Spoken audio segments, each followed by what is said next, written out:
On démarre ici au Havre, il fait toujours aussi froid comme je vous disais hier, puisque hier on était en échauffement.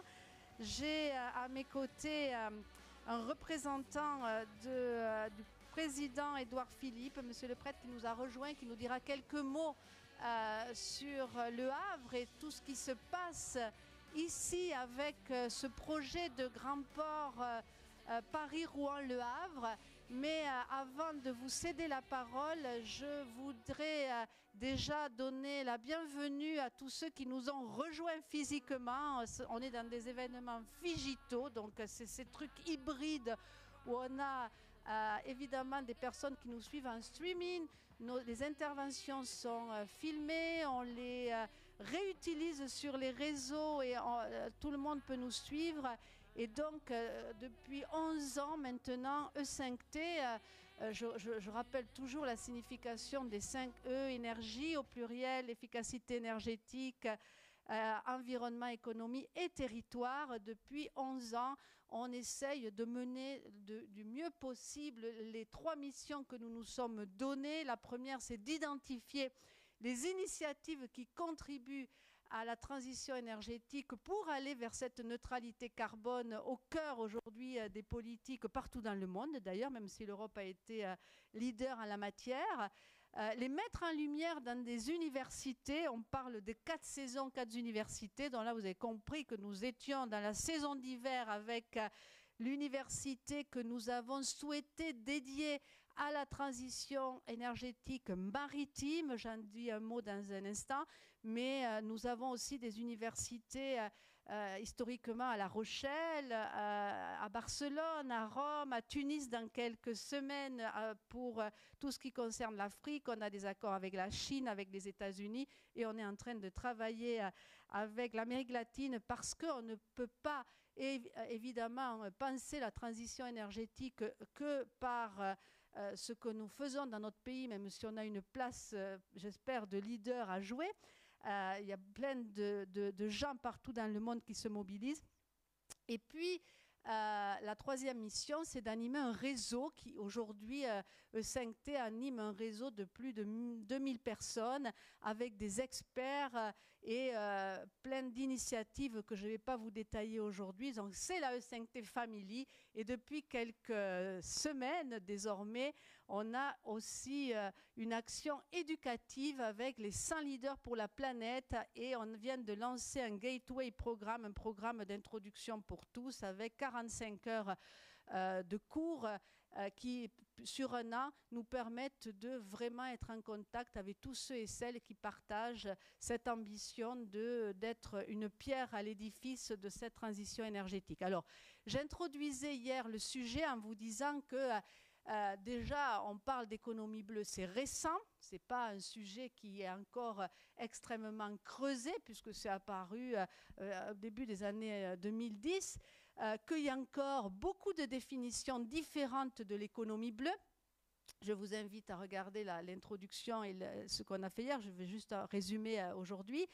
Et finalement, il y a encore beaucoup de questions, de paradoxes. Alors, je vous citerai 2 paradoxes. Le premier, ça me permettra de faire un erratum, puisque hier j'ai dit que notre pays était le 2e territoire marin, le 1er territoire sous-marin au monde, mais je rectifie, parce que depuis février 2021, nous sommes le 1er territoire marin au monde.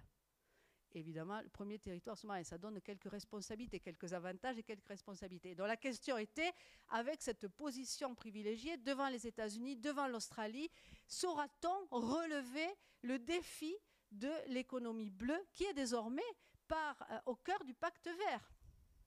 C'est pas moi qui le dis, c'est Frans Timmermans. Et on ne pourra pas penser, il va plus loin, le pacte vert et la transition vers le net zéro sans l'économie bleue. Donc c'est un vrai sujet. Est-ce que nous serons à la hauteur de cette présence territoriale marine et ultramarine? Deuxième paradoxe ou deuxième question, c'est comment finalement va-t-on réussir à exploiter, imaginer une économie bleue qui sera respectueuse de ces territoires marins, côtiers, littoraux, insulaires, qui déjà souffrent de ce changement climatique et de la pollution plus généralement, puisqu'on a vu que l'acidité des océans avait augmenté de 26%. On a vu qu'on était envahi de plastique, je ne vais pas rentrer dans les détails. On a vu qu'il y a énormément d'enjeux, donc celui du transport maritime qui représente, on parle souvent du transport aérien, mais ça représente en termes d'émissions la même chose ou à peu près. Et donc, quelque part, comment va-t-on réussir à trouver l'espace de cette économie bleue qui sera verte ou ne sera pas, et inversement d'ailleurs. Et puis, on a aussi vu que pour autant qu'un défi soit difficile à relever, il y a toujours de l'espoir. Et on a visionné un film hier soir qui s'appelle Utopia, qui donnait 6 exemples, non pas, parce que c'est un autre paradoxe, d'atténuation, mais d'adaptation et de résilience, puisque ces territoires-là, eh bien, aujourd'hui, sont déjà en phase d'adaptation ou de résilience, ce qui est très difficile, parce que, bien sûr, parler à la fois d'atténuation et d'adaptation et de résilience, c'est un paradoxe, parce qu'on ne peut pas se dire, on va continuer à travailler sur l'adaptation, mais c'est fichu, et donc on passe à la case adaptation et résilience. Et pourtant, on a vu qu'on n'avait pas le choix, et dans les territoires marins, on a eu 6 exemples, mais ces 6 exemples parmi des milliers, ça donne espoir, d'adaptation, de résilience. On a vu l'exemple de cette association qui replante des coraux avec beaucoup de succès. Plus de 50 000 corails ont été replantés. On a vu un exemple dont je vous engage à revisionner le film ou la session d'hier. On a vu l'exemple d'un village qui nous parlait de gouvernance avec le passage de l'anthropocène à la symbiocène, c'est-à-dire une meilleure façon de repenser notre rapport à la nature, nous, êtres humains, qui nous sommes crus tout-puissants, et donc de voir comment tout ça pouvait passer par une gouvernance différente. On a eu des exemples d'îles qui se voulaient 100% renouvelables, n'y sont pas arrivés, mais aujourd'hui, il y arrive une partie de l'année avec l'Hierro aux Canaries en Espagne, ou encore, pour parler de nos territoires ultramarins, comme à Saint-Pierre-et-Miquelon, 30 ans de moratoire sur la pêche de la morue, toujours pas réussi à recycler, enfin en tout cas à régénérer les océans au niveau souhaité, mais par contre, des initiatives sur l'économie circulaire, le recyclage des déchets, avec des bons résultats. Voilà, quelques exemples, mais il y en a plein d'autres. Et donc, vous savez que je défends cette thèse qui parfois n'est pas facile, de dire qu'on peut être extrêmement lucide sur ce qui se passe, avoir des éléments chiffrés, concrets, se dire que malheureusement ce changement climatique se manifeste chaque jour de bien des façons et bien dramatiquement, mais en même temps on peut garder espoir, et tout au long de la journée nous aurons des exemples de gens qui se battent, d'entreprises qui se repensent, d'initiatives qui s'ajoutent, de start-up qui se créent pour répondre à ces défis de la décarbonation du transport maritime. On va avoir plusieurs exemples, dont 2 magnifiques avec le transport vélique et les nouvelles solutions de carburation hydrogène. On va avoir une présentation de comment transformer l'eau de mer, l'eau salée en eau douce avec de l'énergie fatale. On a plein de beaux exemples aujourd'hui qu'on va partager, puisque depuis l'origine, l'idée est de montrer que, évidemment, l'intelligence collective est en action, et quand cette intelligence de l'ensemble au pluriel se met à fonctionner, on devient très imaginatif, très créatif, et l'être humain est capable de relever les plus grands défis. Et c'est un peu ce qu'on aime à partager, parce qu'on a vraiment besoin, plus que jamais aujourd'hui, de cultiver cet espoir et de se dire que c'est facile d'être pessimiste, c'est facile de sortir les Kleenex et de pleurer sur le triste sort, mais c'est pas là où on en aura le meilleur de nous-mêmes, et c'est pas là où on sera capable de projeter ce magnifique cadeau de la vie humaine sur cette planète. On essaye de voir ailleurs si on pourrait accueillir des êtres humains. Pour le moment, on n'a pas trouvé mieux. Et je rappelle quand même, ça nous rend humbles et peut-être un peu plus motivés, que l'univers a 14 milliards et demi d'années, notre Terre 4 milliards et demi d'années, nous, êtres humains, on est là depuis 200, 300 000 ans, ça remet les choses en perspective. Donc voilà, mais c'est quelques mots pour poser quelques problématiques. On n'a pas du tout la prétention de répondre à toutes les questions qui vont se poser autour de l'économie bleue, mais oui, de montrer qu'il y a des gens qui se battent, vous tous qui allez intervenir, vous qui écoutez, qui vous intéressez à ces sujets, et voilà, de contribuer aux côtés de ceux qui sont dans des rôles plus politiques et se battent autrement, à rendre possible cette transformation et cette transition énergétique dans le domaine maritime, en espérant que la France saura y prendre ses lettres de noblesse. Et puis, je vous souhaite de très bonnes universités à tous. Je vous dis juste un mot de la part d'Éléonore Joder, qui malheureusement n'a pas pu se joindre à nous ce matin, mais qui a beaucoup travaillé en amont avec nous sur le sujet de cette université. Et je vous cède tout de suite la parole. Merci de nous accueillir dans cette belle ville du Havre, en pleine transformation et beaucoup de couleurs. Ah. Merci beaucoup. Merci beaucoup. Donc, merci Madame Maestroni pour cette introduction. Alors moi, je ne vais pas être aussi, comment dire, performant que Madame Maestroni dans sa présentation. Je vais vous expliquer pourquoi. Donc moi, je représente le président Édouard Philippe, et au passage, j'imagine que quand on vient au Havre, surtout pour ce genre de réunion, on a l'espoir de voir le président Édouard Philippe, et là, vous devez être vraiment déçu de me voir à la place du président Édouard Philippe, et ça, je le comprends tout à fait, il n'y a aucun souci. Non, mais je le comprends fort bien. Donc, vous êtes venu au Havre, et donc, au nom du président Édouard Philippe, moi, je vous souhaite la bienvenue. J'espère que vous allez passer un agréable séjour. Vous avez commencé hier, vous allez poursuivre vos travaux tout au long de la journée. J'ai cru comprendre qu'hier, vous aviez eu froid. Il fait froid aussi aujourd'hui au Havre. On a eu quelques journées plus ensoleillées qui étaient nettement plus agréables. Mais là, forcément, c'est moins agréable. Aujourd'hui, vous êtes à l'abri et je pense que vous allez pouvoir travailler confortablement et apprécier aussi tout ce qu'il y a autour de la ville du Havre et de son territoire. Donc, moi, pourquoi je suis un petit peu, comment dire, peut-être stressé, je ne sais pas si c'est le mot en fait, à l'idée de venir faire une introduction par rapport à des spécialistes comme vous, tout simplement parce que moi je suis maire d'une petite commune rurale, Rolleville, qui est à une vingtaine de kilomètres du Havre, et donc forcément je suis assez loin entre guillemets de ces préoccupations-là. Je suis vice-président en charge des mobilités à la communauté urbaine, et en particulier de la mobilité des personnes. Et donc forcément le domaine maritime, le domaine fluvial m'est un petit peu plus inconnu. Donc forcément on m'a aidé à prendre quelques notes, et je vous ferai part un petit peu des actions qui peuvent se faire ou qui sont en cours sur le territoire havrais. Un territoire havrais qui regroupe 54 communes. Et puis un territoire havrais aussi qui travaille avec le pôle métropolitain de l'estuaire, c'est-à-dire avec les EPCI qui sont également positionnés de l'autre côté de la Seine et avec lesquels on a des actions communes pour essayer justement d'exploiter le fleuve, parce qu'on considère qu'il n'est pas trop exploité.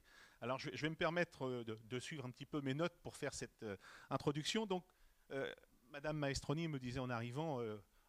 on vient au Havre, on espère qu'on est les bienvenus au Havre, bien évidemment, et puis on souhaite à l'avenir peut-être s'assurer qu'il y a un réel intérêt pour le territoire havrais, à ce que vous veniez échanger et travailler sur notre territoire. Ça c'est sûr, moi je pense que le Havre c'est vraiment un bon endroit pour vous par rapport à vos spécialités, par rapport à vos échanges, parce que le Havre c'est une des grandes portes d'entrée maritime françaises, forcément pour les conteneurs, ça tout le monde le sait, je n'invente rien.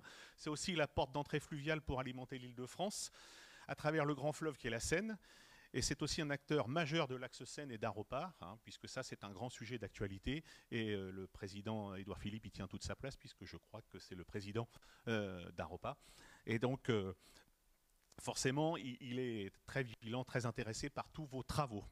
Donc Moi, j'aurais voulu vous accompagner tout au long de la journée, non pas pour vous prodiguer des conseils ou pour vous donner des solutions, parce que c'est pas du tout mon domaine, mais ça aurait été pour vous écouter. Malheureusement, je pourrais pas rester avec vous, parce que là, pour venir faire cette petite introduction, j'ai fait une petite entorse dans le cadre de mon travail. J'ai laissé mes élèves tout seuls, ce qui est un exercice périlleux, et donc je ne pourrais pas rester longtemps avec vous. Donc, pour autant, j'essaierai d'avoir le contenu de vos travaux pour pouvoir en rediscuter avec le président et puis aussi avec peut-être le vice-président que vous connaissez peut-être, c'était Hubert Dejean de la Bâtie, je crois qu'il est déjà intervenu, et donc qui lui est vraiment bien au fait de tous ces problèmes-là. Donc, je me permettrai par commencer par un constat. Donc, le fleuve est trop peu utilisé pour le transport des marchandises. Avec quelques chiffres, 10% des marchandises transportées, 85% le sont par la route et 5% par le rail, même si ce trafic représente 50% du trafic fluvial français. C'est là qu'on voit qu'il y a quand même beaucoup à faire, avec des arrivées de marchandises avec un tonnage qui est phénoménal sur le port du Havre. Et forcément, dans le constat, on se rend compte que l'acheminement et l'utilisation de la voie d'eau n'est que peu ou pas utilisée, ou tout du moins sous-utilisée, et qu'il y a tout un travail à mener par rapport à ça. Il y a aussi des freins à cette utilisation du fleuve. Par exemple, c'est que toutes les habitudes sont orientées vers le transport routier, et puis aussi toutes les infrastructures sur le port sont organisées autour du transport routier, et c'est vrai que c'est un mauvais réflexe. On a encore trop tendance peut-être à avoir ce premier réflexe, mais pour autant on sent quand même, moi qui suis vice-président depuis 3 ans, je vois quand même qu'il y a une grande volonté de changement et qu'il y a beaucoup d'actions, de projets qui sont mis en place pour aller dans le sens dans lequel vous travaillez, pour essayer de trouver des solutions pour relever le défi climatique qui nous attend, tout en pouvant continuer à assurer un développement économique pour une ville, un territoire comme le Havre. Bien évidemment, c'est important, il faut absolument concilier les deux.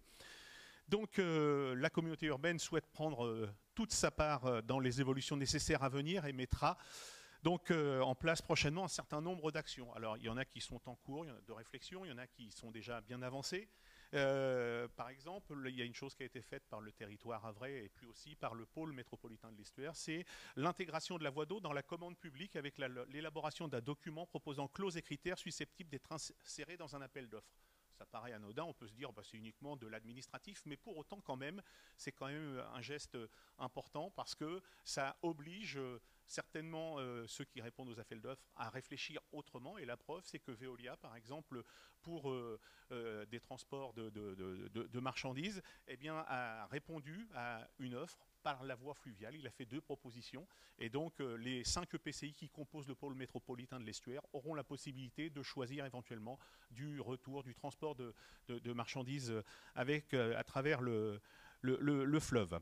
Ensuite, la communauté urbaine et ses partenaires ont lancé un appel à manifestation d'intérêt pour la logistique urbaine fluviale de l'axe Seine afin de promouvoir le transport fluvial. Donc je peux citer, il y a quelques actions qui sont en cours. L'identification des entreprises privées, les chargeurs, les transporteurs, les spécialistes de la logistique qui sont susceptibles d'utiliser la voie d'eau. Ils sont recensés, ils vont être contactés de façon à ce qu'ils puissent éventuellement se positionner. Il y a des actions de communication pour faire connaître l'offre fluviale et son potentiel. Il y a l'intégration de la voie d'eau dans la logistique du dernier kilomètre avec le concours d'Aropa qui a répertorié 2 quais, Madagascar et Jean Reinhardt, qui pourraient être des quais publics à usage partagé, sachant qu'on est bien conscient qu'à travers les choses qui sont en train de changer, par exemple, il va y avoir en 2025 la mise en place d'une ZFE sur le Havre, puisqu'on fait partie de toutes les grandes agglomérations qui auront l'obligation de mettre la ZFE en place. Donc on réfléchit à la logistique du dernier kilomètre à travers, par exemple, un programme qui s'appelle Interlude. Et donc dans le programme Interlude, il y a tout ce qui se fait en ville, mais il nous faudra aussi des endroits où on peut aller faire des centres de regroupement, des choses comme ça. Et donc sur les quais et à travers le fleuve, à travers le port, on espère vraiment pouvoir organiser cette filière de façon à ce que ça soit le plus efficace possible. Il y a eu aussi l'électrification qui est en cours sur les quais pour le terminal croisière. Donc ça, c'est un très très gros chantier qui a été fait dans le cadre du plan de relance. Et puis aussi... j'ai vu dans le programme de votre journée le Smart Port City. Le Havre est engagé aussi dans cette démarche. C'était une chose qui avance avec des choses relativement concrètes, avec des échanges réguliers avec tous les acteurs du port et de la zone industrielle portuaire. Et ça avance très très bien et on peut penser que le Havre sera tout à fait à l'heure de ce rendez-vous. Enfin, dans le cadre du pacte de relance territoriale, il est important de signaler que la communauté urbaine est un maillon fort du développement de la filière hydrogène, avec, en ayant répondu à un appel à projet de l'ADEME. Et cet appel à projet, dans un premier temps, par exemple, avait été, on peut dire, retoqué parce que les volumes attendus n'étaient pas suffisants. Et donc, c'est la communauté urbaine qui a fait l'effort nécessaire pour atteindre la commande nécessaire pour qu'on puisse avoir une réponse favorable à cet appel d'offres. Et donc, nous aurons davantage de bus à hydrogène que prévu dans ce cadre-là. Donc voici en quelques mots les principales actions qui sont réalisées au sein de la communauté urbaine. Vos travaux nous serviront, j'en suis sûr, aussi à de futures réflexions, parce qu'on a besoin, nous les élus que nous sommes, d'avoir des gens spécialistes comme vous pour proposer des solutions. On y sera très attentif parce que je sais que le président souhaite absolument que le territoire havrais soit exemplaire par rapport à cette nouvelle donne, mais par rapport aussi conjuguer à la fois le challenge de relever le défi climatique, mais en même temps aussi de contribuer à l'activité économique sur notre territoire, parce que ça c'est quelque chose qui est essentiel aussi, mais l'un ne va pas sans l'autre, mais ça c'est sûr et certain qu'on avancera dans ce domaine-là, et je sais aussi que sur les services de la communauté urbaine qui sont en charge de ces questions, la pression de la part du président est très forte, il veut absolument avoir des résultats, et donc je pense vraiment que vous avez bien fait de venir au Havre, parce que le Havre, le territoire havrais se veut être un territoire exemplaire. Donc moi, il me reste à vous souhaiter une excellente journée, un excellent séjour, il est déjà bien entamé, et surtout que votre journée soit riche d'échanges, de réflexions, et puis qu'elle puisse apporter toutes les solutions possibles et imaginables pour le bien-être de tous, pour qu'on puisse avancer dans le bon sens. Donc merci à vous, et excellente journée à vous. Merci.